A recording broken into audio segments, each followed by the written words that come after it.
you awesome lookers, I am going to be showing you my new awesome setup. So awesome. I don't really even know. It's kind of annoying now. So, okay. Let's go show you guys. I just finished doing it. Okay, but I need to get another hide. I need to get more pickle for that. Okay, here we go.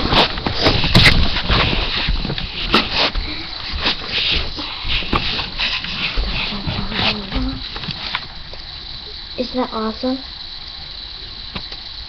Okay, so look at this one. He's doing amazing. He's all in her little moist hide. Yeah. And she loves it. He has her water dish. She's got 2 little rocks to climb up. Here we have her little hide. Have to do another hide.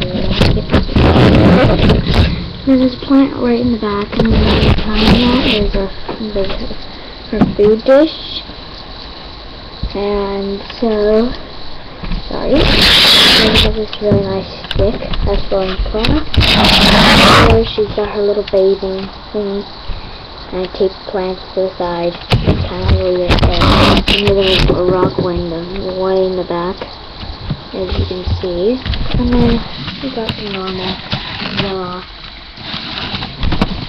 water tea, and then got the tank. So, yeah. That is it. Isn't it so beautiful? I love it. I'm going to be improving it though by a lot. One day I'm going to be taking out these wood chips. I'm going to take out the wood chips and I'm going to put in some coconut fiber and stuff. And here it is. So here we are. So yeah. That is the update for today. I hope you liked it. I hope you liked it. Thanks for watching. Please comment, rate, and subscribe. Hello. Bye.